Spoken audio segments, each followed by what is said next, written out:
Hello and welcome to another video of Manna podcast. I'm Pastor Jeff Glenn, and it's my pleasure to take you through the Word each week. Today we're going to be landing in chapter 20 of the book of Genesis, where we see that Abraham has moved on from this destruction of Sodom and Gomorrah. So if you remember last week, we covered the destruction of Sodom and Gomorrah, where Abraham is taking a look at what's going on, and he stands in this place where he had stood before the Lord previously. So he was seeking the Lord's presence one last time, and now we see that he's moving on from there, more to the south, to this place of Kadesh, and then Shur, and then finally to this place in Gerar, where he stays for a bit. And this is part of a feature of Abraham's life that from his youth was a nomadic existence where they moved on from place to place. You know, even though he was used to it, there just was no real roots to put down. And even though he was in the land that God promised him, he continued to move around. Now maybe that's because he was taking a big survey, or maybe it was just still within Abraham to be kind of restless and unsatisfied with where he was at. Whatever the cause, we see that as chapter 20 opens up, Abraham is moved on from Sodom and Gomorrah to closer to the coast of the Mediterranean, actually, to this Gerar city. But what's interesting about this Gerar is that it's the domain of this king Abimelech. And so even though, like we know, the Lord provided all of this land for Abraham, we see Abraham moving into this area that's controlled by another king, and it's a typical king of that era and time, a heathen king that most likely worshipped other pagan gods, and for sure, as we know, had other ungodly practices as well. But nonetheless, we see Abraham moving into this area, and he repeats the same tactic that got him into trouble with his wife all the way back in chapter 12. And so it's not quite it's only 8 chapters ago. And so I didn't do the study on how many years that was, but we see him repeating this tactic that got him into trouble, namely calling Sarah his sister rather than his wife. And we see that in verse 12, he gives the reason for that, which is, as he explains after he's caught, he explains, "But indeed, she is truly my sister. She is the daughter of my father, but not the daughter of my mother. She became my wife." And so, while it's technically true, according to what Abraham is telling us here, that Sarah is the daughter of his father, because remember, in that culture, large numbers of wives, harems, and so on were taken, and some of that was because of alliances, and so you took so-and-so's daughter, and you had all these different wives, and so it's not necessarily sanctioned because it's in the Bible. It's describing what happened, and this is what happened. In that day, Abraham took for him a wife that happened to be his dad's daughter.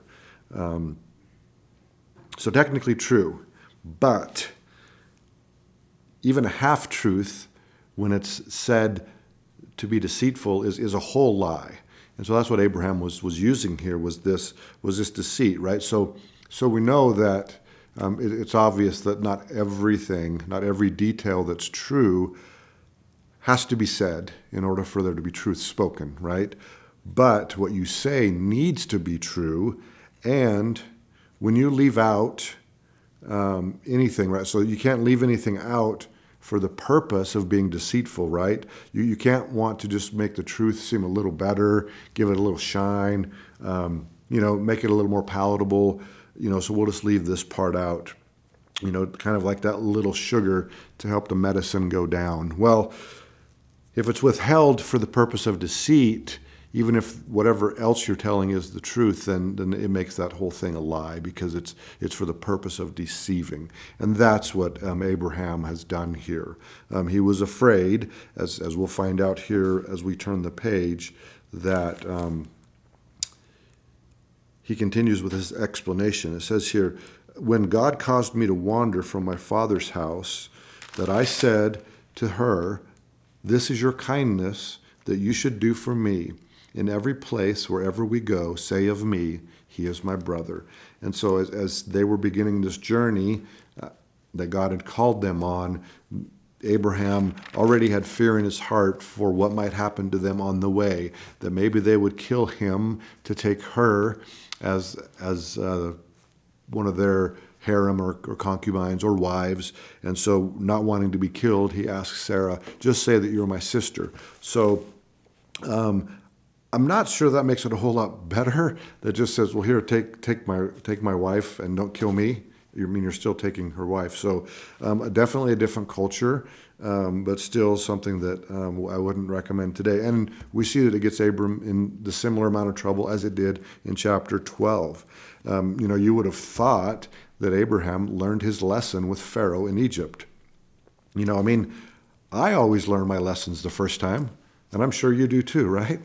So we find ourselves here reading about Abraham and the second time. So this is the second time he's been caught. This is the second time he's been recorded. But we know that as much as Abraham moved around, this was probably a common tactic, as he had told Sarah from the beginning, "Hey, let's use this tactic that to save my skin, you'll be my sister." While that was technically half true, it was a full lie because he was trying to be deceitful. So even with all this drama going on, we find God to be faithful. Faithful to Abraham and Sarah and even Abimelech, and we'll see that in a minute here. But, as he's being faithful to Abraham and Sarah, providing the promise of a great nation through the child that would be born to Sarah, with all these descendants that are too numerous to count, God is even working in and through this situation to bring about this promise. It's hard to pass on your bloodline if Abimelech kills you, right? So God provided that Abimelech would not kill Abraham for this lie. But he's not only is God providing for this promise, but he's actually taking care of Abraham and Sarah in the moment for their immediate needs.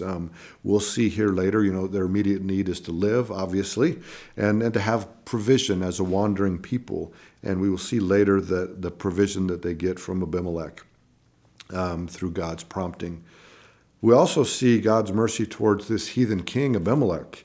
God visits Abimelech and pronounces an interesting judgment on Abimelech for taking Sarah, which gives Abimelech some time to present his case, to which God provides his mercy. Now, God knew that Abraham lied to Abimelech, and that was the reason that Abimelech took Sarah. But it's interesting that the truth is more important than the circumstances, right? So the truth was that Abraham and Sarah were married and that it was sinful for Abimelech to take her. Now, whether or not he knew that or not, the circumstances don't outweigh the truth, right? But God showed Abimelech his mercy based on the fact that he was lied to.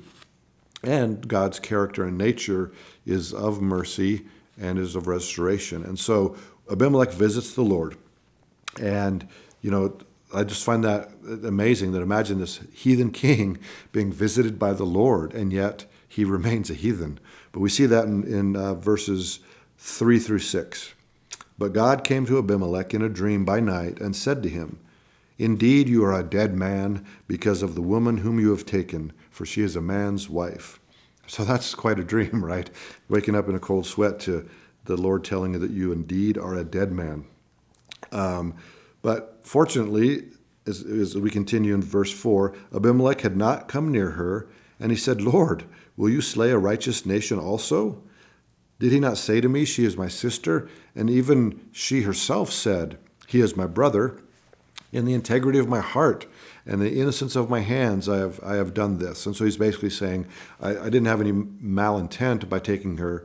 I was taking their word for it. They both said that they're only brother and sister. And so in verse 6, "And God said to him in a dream, 'Yes, I know that you did this in the integrity of your heart, for I also withheld from you sinning against me. Therefore, I did not let you touch her.'" So I love this part and this verse here. This is God saying that I withheld from you sinning against me.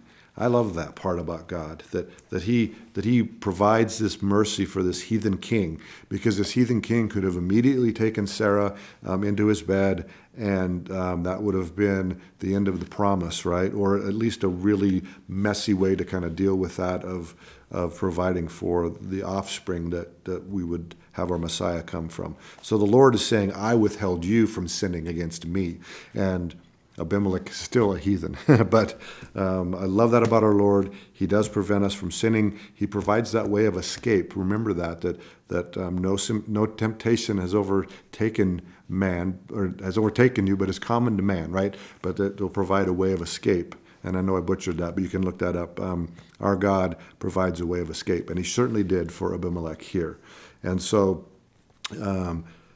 he grants Abimelech mercy based on Abimelech's intent. His intent was not to steal a man's wife.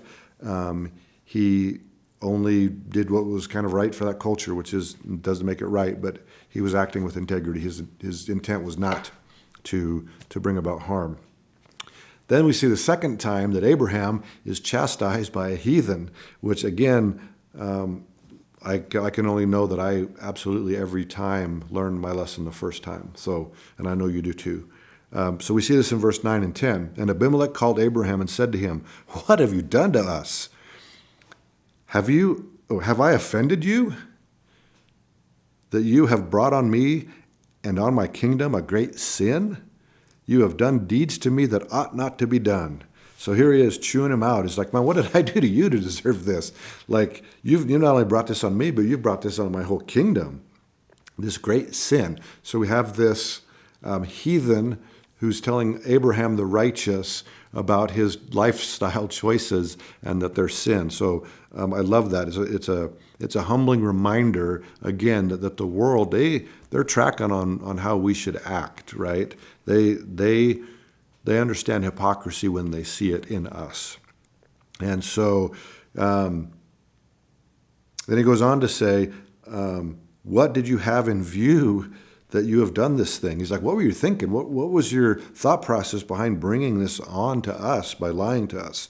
Knowing your God and who he is and his standard of perfection and holiness, and you're violating that by lying to us and potentially causing me to sin by lying with your wife. And so Abimelech is righteously angry and laying it down to Abraham here to hear. And so we hope that Abraham hears the message after this. But then we see this Lord, or the God, we see our God working a blessing for both Abraham and Abimelech.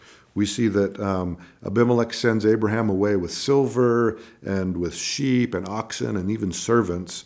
And then the Lord works a blessing for Abimelech in allowing his wives and his female servants the ability to have children since their wombs had been closed up. And so find it super encouraging, because while we may stumble all over ourselves, wandering through this life, trying to figure it out and trying to remain righteous, God is a God who keeps his promises, and he is continually righteous. He never fails us, and he restores and blesses us. And so he is worthy to follow indeed.